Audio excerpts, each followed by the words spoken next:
Hello and welcome to easily. My name is Gaurav Baswal और आज के इस लेक्चर के अंदर हम समझने वाले हैं about the Gay Lussac law of combining volume. केवल उसके बारे में नहीं, इसके अलावा हम समझेंगे about the Dalton's atomic theory. We will also dealing with modern atomic theory. We will also dealing with the Avogadro's hypothesis. तो ये लेक्चर हमारा 4th नंबर का lecture of the some basic concept of chemistry, और उसके बाद में मतलब हम जैसे ही आज का लेक्चर फिनिश करते हैं ना, फिर हम असली केमिस्ट्री के अंदर घुसेंगे। मतलब जहां से केमिस्ट्री की मतलब नींव रखी गई है, बेसिकली मोल कंसेप्ट के अंदर अपन स्टडी करने वाले हैं। Basically law of chemical combination chemistry के अंदर बहुत ज्यादा अब इंपॉर्टेंस इतना रखते नहीं है। मतलब इन्हें बहुत सारे लूप होल हैं, बहुत सारे एक्सेप्शंस हैं, जिनकी वजह से इतना अपन कहें कि इनकी कुछ कमियां रह गई। ठीक है, शुरुआत में उस टाइम तो इन्होंने सोचा था कि ये तो भाई साहब ने क्या ही तीर मार दिया है, क्या ही थ्योरी दे दी है। जैसे law of conservation of mass को देके बहुत सारे साइंटिस्ट ने ये सोचा कि भाई साहब ये मैंने दिया है, ये थ्योरी मैंने दी है, और देख रहा है कितनी कमाल की थ्योरी दी है। लेकिन अभी अपन उस चीज को देखते हैं तो बहुत सारी वो मतलब इतना इंपॉर्टेंस नहीं रख पा रही, बहुत सारी उसकी लूप होल्स है, बहुत सारी उसकी कमियां हैं। लेकिन जब चीज जहां से स्टार्ट होती है ना, मतलब मैं बात करूं ना, जब अपन बात करें इलेक्ट्रॉन की डिस्कवरी नहीं हुई थी, एटम की डिस्कवरी नहीं हुई थी, ठीक है, एटम्स को देखा नहीं गया था एक्चुअली। उससे पहले भी जब थ्योरी, जब उस टाइम उन्होंने ये बता दिया कि मास इस जब कोई भी रिएक्टेंट है वो कन्वर्ट होता है प्रोडक्ट के अंदर, उसका मास बराबर होता है, दोनों का जो मास है वो कंजर्व रहता है। ये सब जो कहानी है बहुत इंपॉर्टेंस है। काम आज इतना इंपॉर्टेंस नहीं रख पा रहा है, लेकिन जब केमिस्ट्री की नींव रखी, केमिस्ट्री जहां से शुरुआत रखती है ना, शुरुआत होती है, वो फिर भाई कमाल की चीज होती है। ठीक है, जहां से अपन जिस चीज के बारे में अपन पढ़ रहे हैं और उसका फिर सबसे पहली चीज पढ़े तो कितना मजा आता है। ठीक है, आज वो इतना इंपॉर्टेंस नहीं लगती, लेकिन कहने का मतलब इंपॉर्टेंस कहीं ना कहीं इधर हमारे हार्ट में तो है ना भाई। Law of conservation of mass इतना इंपॉर्टेंस नहीं रख पा रहा, लेकिन अभी इतना तो शुरुआत करते हैं आज के इस लेक्चर के अंदर। बहुत ज्यादा मैंने खींच दिया बात को, लेकिन हमको ये समझना है about the Gay Lussac law of combining volume के बारे में। अब Gay Lussac law of combining volume किस साइंटिस्ट ने दिया था? तो भाई साहब ये नाम लिखा हुआ है ना, गैलुसैक, यही हमारे साइंटिस्ट थे। इन्होंने क्या कहा? इन्होंने ये कहा कि अगर हम कोई भी केमिकल रिएक्शन लेते हैं, क्या लेते हैं, मान लीजिए हमारे पास में H2 प्लस Cl2 कन्वर्ट होता है 2HCl के अंदर, तो हम मानते हैं इसके नंबर ऑफ मोल्स कितने हैं। मान लीजिए यहाँ पर 1 है, इसके एक वॉल्यूम, एक नंबर ऑफ मोल, इसके एक नंबर मोल के साथ में रिएक्ट करता है, 2 number of mole of HCl बनाता है। ठीक है, ऐसा अपन जनरली देख पा रहे हैं। तो कहने का मतलब यहाँ पर क्या है, इसकी 1 यूनिट वॉल्यूम है, इसकी 1 यूनिट के साथ में रिएक्ट करता है, और यहां पर 2 यूनिट क्या बनाता है, 2 यूनिट ऑफ HCl बनाता है। ऐसे ही अपन दूसरी चीज लेते हैं। यहां पर मान लीजिए मैंने क्या ले लिया, N2 ले लिया, that is reacting with 3H2 और कन्वर्ट होके अपन बना लेते हैं 2NH3। इसका मतलब यहां पर क्या होगा, यहां पर मान लीजिए अपने पास में इसकी 1 यूनिट है, इसकी 3 यूनिट के साथ में वो रिएक्ट करती है, 3 यूनिट वॉल्यूम के साथ में, और यहां पर 2 यूनिट वॉल्यूम ऑफ अमोनिया बनाती है। इसको जैसे बुक के अंदर कैसे समझाया हुआ, देखो जरा, बुक के अंदर कुछ ऐसा समझा हुआ आपने देखा होगा। अगर मैं बात करता हूं, यहां पर है ये 1 यूनिट ऑफ, मतलब मैं बात करता हूं मेरे पास में क्या है, N2 है, तो N2 को मैं रिप्रेजेंट कर रहा हूं 1 से। ठीक है, फिर ये रिएक्ट करेगा कुछ इस तरीके से, ये रिएक्ट करेगा कुछ इस तरीके से, कुछ इस तरीके से, और क्या बना देगा अपन को फाइनली यहाँ पर 2 यूनिट वॉल्यूम ऑफ क्या बनाएगा, अमोनिया। मतलब अगर मैं बात करूं कि यहाँ पर क्या भरा हुआ है, इसके अंदर N2 भरी हुई है, ठीक है, इसके अंदर क्या भरी हुई है, H2 भरा हुआ है, 1 यूनिट वॉल्यूम, इसके अंदर दूसरा यूनिट वॉल्यूम, इसके अंदर तीसरा वॉल्यूम। ठीक है, और रिजल्टेंट क्या बनाएगा, अमोनिया का 1 यूनिट वॉल्यूम, ये रहा, एक ये रहा। तो ये कुछ इस तरीके से रिएक्शन दिखाई जाती है कि यहाँ पर कोई सबसे पहली चीज है, यहाँ पर ये जो लॉ है वो किस पे एप्लीकेबल होता है, गैसियस रिएक्शंस पे एप्लीकेबल होता है। और गैसियस रिएक्शंस के अंदर अपन को ये दिखाने की बातचीत चलती है कि जो वॉल्यूम है, ठीक, वॉल्यूम के रेस्पेक्ट में बता रहा है कि वॉल्यूम जो है वो कंबाइन होता है। मतलब जैसे यहाँ पर अगर देखें कि इसका 1 यूनिट वॉल्यूम हाइड्रोजन गैस के 3 यूनिट वॉल्यूम के साथ में कंबाइन होता है, और रिजल्टेंट क्या बनाता है, 2 यूनिट वॉल्यूम ऑफ अमोनिया बनाता है। चलिए इसी चीज को हम किसके साथ समझ सकते हैं, H2 प्लस Cl2 के रेस्पेक्ट में, कि 1 unit volume of H2 react with 1 unit volume of Cl2 and form 2 unit volume of HCl। ये बातचीत है किसके बारे में, गैलुसैक लॉ ऑफ कंबाइनिंग वॉल्यूम के बारे में। समझ में आ गया होगा, बहुत ज्यादा अपन को एग्जाम में क्वेश्चन इतने बनते नहीं है। ठीक है, अब चलते हैं, सबसे पहली चीज हम पढ़ने वाले हैं डाल्टन्स एटॉमिक थ्योरी के बारे में। डाल्टन्स एटॉमिक थ्योरी केमिस्ट्री में भाई शुरुआत में बहुत काम की थी। इन्होंने क्या कहा, इन्होंने ये कहा दुनिया में जो चीज होती है आप किसी भी चीज को लेके आ जाओ, मतलब डाल्टन साहब ने कहा, हमारे प्यारे से जॉन डाल्टन साहब ने, उन्होंने ये कहा मेरे पास में कोई भी चीज दुनिया की रख दो, मेरे पास में पेन रख दो, ये डिजिटल बोर्ड रख दो, उस टाइम तक तो था नहीं ये, ठीक है, प्लास्टिक की कोई भी चीज लेता हूं मैं, आयरन लेता हूं, ठीक है, आयरन की रॉड लेता हूं मैं, कुछ भी चीज लेता हूं मैं, ह्यूमन बीइंग लेता हूं, हर चीज टाइनी पार्टिकल से मिलकर बनती है। किससे मिलकर बनती है? टाइनी पार्टिकल से मिलकर बनती है। अच्छा, लोगों ने पूछा अच्छा ठीक है, इस टाइनी पार्टिकल को कहते क्या है? उन्होंने कहा एटम। इसको मैं नाम देता हूं आज से एटम, इसको कहेंगे एटम। और बताओ जरा एटम के बारे में। उन्होंने पूछा भाई, हर एक के मन में कुछ ना कुछ जिज्ञासा आई, तो उन्होंने कहा कि भाई इस एटम के बारे में और कुछ बताओ ना। जैसे कोई भी, जैसे अपन, हमको कोई नई चीज पता चलती है ना, तो हम पूछते हैं ना इसके बारे में, और जानने का मन करता है, और जानने का मन करता है। तो जॉन डाल्टन ने कहा ये जो एटम है ना, ये क्या होगा, इसको अपन सबसे कहें स्मॉलेस्ट पार्टिकल है, ये टाइनी पार्टिकल है, हर चीज इसी से मिलके बनती है, और ये होता है इनडिस्ट्रक्टेबल। मतलब इसका मतलब क्या है? इसका मतलब कि ये इस चीज को अपन और फर्दर नहीं तोड़ सकते, मतलब ये इंडिविजुअल पार्टिकल है, इंडिविजिबल पार्टिकल है। तो सबसे पहली चीज उन्होंने क्या बोली? सबसे पहली चीज उन्होंने ये कही कि जो एटम होता है उसी से सारी की सारी चीजें बनी हुई रहती है, एटम से ही everything is made up of atom. और ये कैसा होता है? ये इनडिस्ट्रक्टिबल होता है, साथ ही साथ में इंडिविजुअल होता है। इंडिविजुअल मतलब इसको हम तोड़ नहीं सकते, ये और नहीं टूटा जा सकता। जैसे मैं कंपाउंड की बात करता हूं, कंपाउंड को मैं एलिमेंट में तोड़ दूंगा, एलिमेंट की भी बात करूं मैं और भी उसको एटम में तोड़ दूंगा। मतलब ऐसी चीजें होती हैं, मतलब कंपाउंड को मॉलिक्यूल के अंदर, मॉलिक्यूल को एटम के अंदर, ऐसा हो सकता है। लेकिन एटम को फर्दर तोड़ा जा सकता है क्या? उसने कहा नहीं तोड़ा जा सकता। ओके, फिर उन्होंने क्या कहा कि अगर मेरे पास में एक एलिमेंट है, जैसे नेचर में बात करूं, मेरे पास में 118 एलिमेंट होते हैं, बिल्कुल। जैसे मैं अगर हाइड्रोजन का एलिमेंट लेता हूं ना, तो उसके अंदर केवल एक टाइप का ही एटम प्रेजेंट होगा। लोगों ने पूछा बताना जा रहा है ऐसे कैसे हुआ?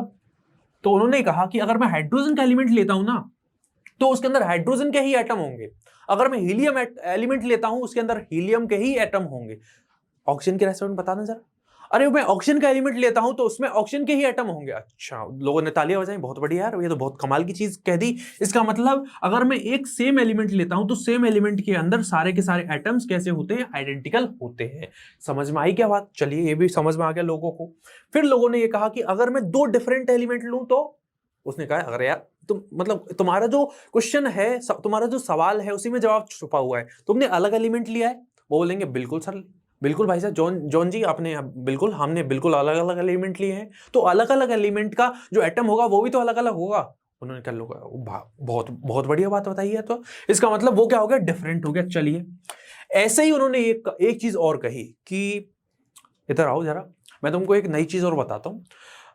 मैं अगर दो एटम को जोड़ूंगा, ठीक है, तो वहां पर एक चीज बनेगी, नई चीज में बना के देखो, तुमको जादू करके दिखाता हूं। चलो देखो, मैंने क्या किया, बहुत बेसिक सा एग्जांपल ले रहा हूं। इधर देखो, H2 प्लस O2 कन्वर्ट होके क्या बनाया? 2H2O बनाया। तो देखो जरा, मैंने यहां पर इसके दो इक्विवेलेंट लिए हैं, दो इसके मोल लिए हैं। वो लोगों ने कहा बिल्कुल यार लिए, बिल्कुल लिखा हुआ दिख रहा है 2H2, मतलब दो इसके लिए हैं, एक इसका लिया है, और दो इसके बने।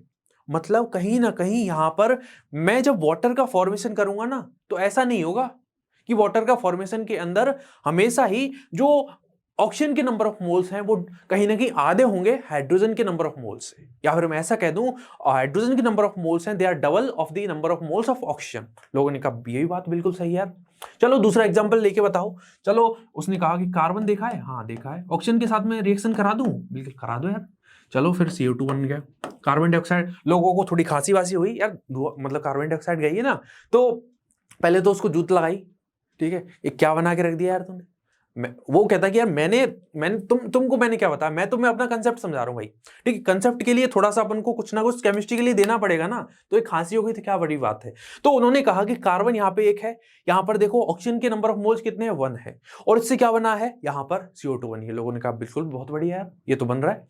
तो कहने का मतलब, जब मैं कोई भी चीज बनाना चाहता हूं, कंपाउंड बनाना चाहता हूं, तो वहां पर जो एटम्स हैं वो एक फिक्स रेशियो में क्या होते हैं? कॉम्बिनेशन करते हैं, फिक्स रेशियो में वो कॉम्बिनेशन करते हैं, ठीक है। अब अगली चीज क्या होती है, मतलब ये तो मैं बता ही चुका हूं, ये कैसा होता है? इनडिस्ट्रक्टेबल होता है। इसको फर्दर अपन डिस्ट्रॉय, मतलब इसको अपन ना तो तोड़ सकते हैं ना ही बना सकते हैं। मतलब ऐसा समझा जाता है शुरुआत में कि atom can nether be created nor be destroyed.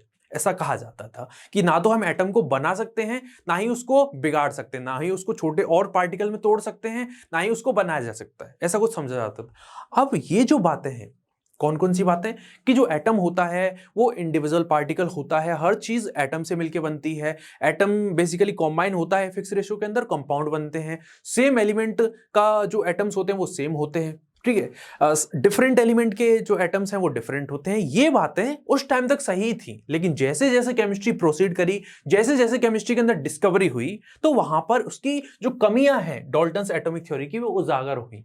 जैसे कि आइसोटॉप, अरे आइसोटॉप होता तो एक ही एलिमेंट का है, लेकिन उसके अंदर अलग अलग एटम मिलते हैं, अलग अलग एटम मिलते हैं। जैसे हाइड्रोजन की मैं बात करता हूं, हाइड्रोजन के अंदर क्या है, हाइड्रोजन जो एलिमेंट है वो 1H1 की फॉर्म में भी रहता है, 1H2 की फॉर्म में भी रहता है, 1H3 की फॉर्म में रहता है, ठीक है। 1H1 मतलब प्रोटियम, 1H2 का मतलब ड्यूटेरियम, ठीक है। ऐसे ही 1H3 का मतलब क्या है, ट्राइटियम। है तो ये एक ही एलिमेंट के है ना, है तो ये एक ही एलिमेंट के एटम्स, लेकिन क्या इनका प्रॉपर्टी सेम है, क्या इनकी केमिकल और फिजिकल प्रॉपर्टी सेम होंगी, नहीं। 1H3 कैसा है, रेडियो एक्टिव है, तो फिजिकल प्रॉपर्टी या केमिकल प्रॉपर्टी कहां है, सेम थोड़ी है, अलग अलग है। ऐसा जरूरी नहीं कि अगर मैं सेम एलिमेंट लेता हूं तो उसके एटम भी सेम हो, ठीक है, उसकी एटम की जो प्रॉपर्टीज है वो भी सेम हो, ऐसा जरूरी नहीं है, ठीक है। अगर मैं डिफरेंट एलिमेंट लेता हूं, जैसे अगर मैंने ले लिया एक बार 7 नाइट्रोजन 14 और एक बार मैंने ले लिया 6 कार्बन 14, आप सभी को पता है कार्बन 6 कार्बन 12 की फॉर्म में भी होता है, 6 कार्बन 13 की फॉर्म में रहता है, ठीक है। तो यहां पर अगर आप चीजों को ऑब्जर्व कर पा रहे हो तो आप देख सकते हो कि दोनों का एटॉमिक मास कैसा है, सेम है, एटॉमिक नंबर डिफरेंट है, तो दोनों डिफरेंट एलिमेंट, लेकिन क्या इनका एटॉमिक मास सेम है, क्या इनकी एक फिजिकल प्रॉपर्टी हमको सेम मिल गई, बिल्कुल। इसका मतलब इसकी कुछ कमियां थी जो उजागर हुई अपने सामने।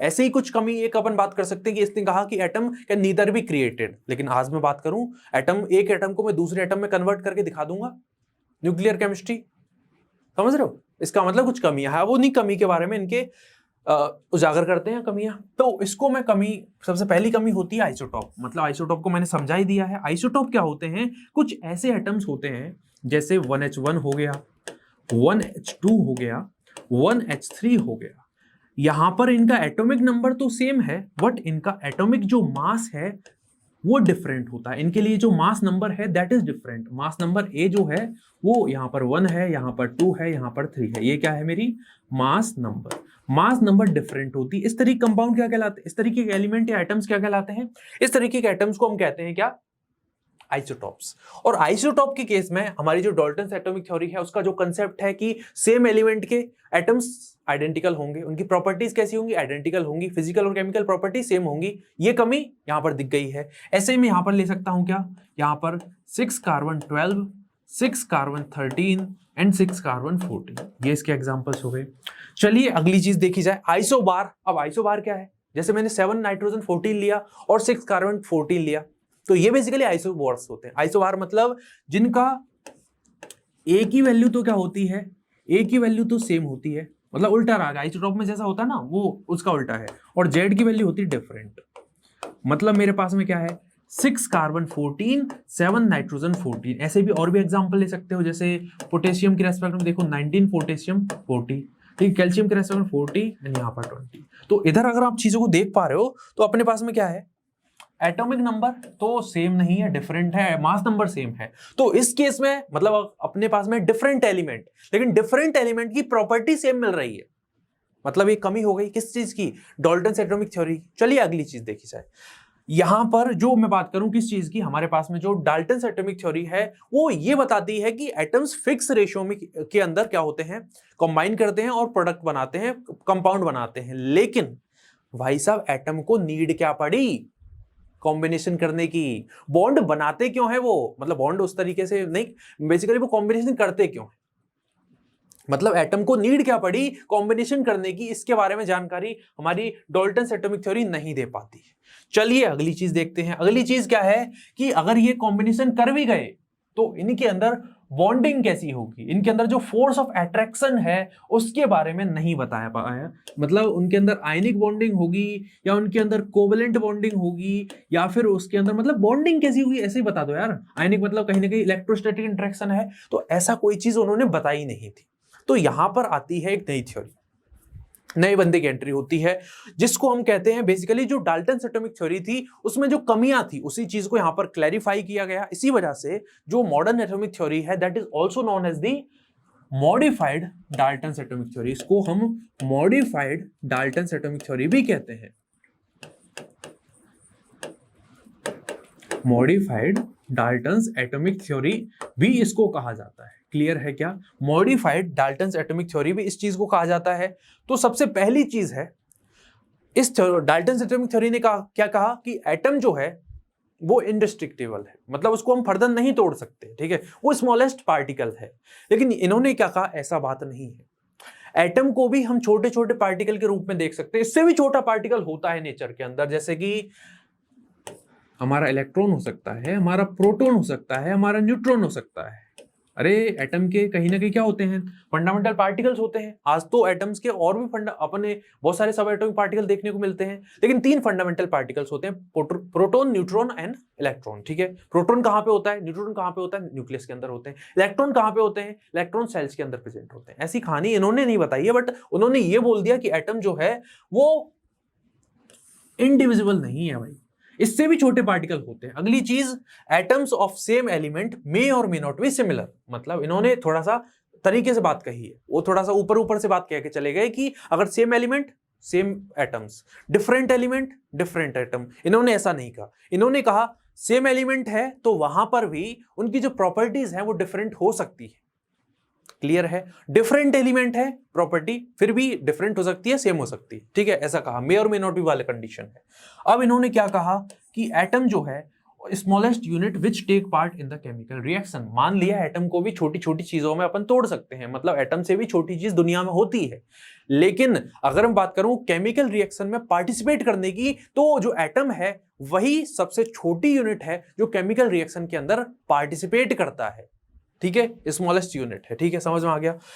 अब एक चीज और यहां पर आ गई थी थ्योरी, कौन सी वाली, E is equal to mc square. तब तक ये वाली थ्योरी आ चुकी थी। तो इन्होंने ये भी कह दिया कि जो एनर्जी है वो मास में कन्वर्ट हो सकता है, मास एनर्जी में कन्वर्ट हो सकता है। इसका मतलब जो मास है और जो एनर्जी है दे आर इंटर कन्वर्टेबल। वो कैसे होते हैं, इंटर कन्वर्टेबल होते हैं। चलिए अगली चीज देखी जाए कि जो inter conversion of atoms can takes place. मतलब एटम जो है, मतलब एक एटम, जैसे आपने सुना होगा न्यूक्लियर रिएक्शन के बारे में, सुना है नहीं सुना?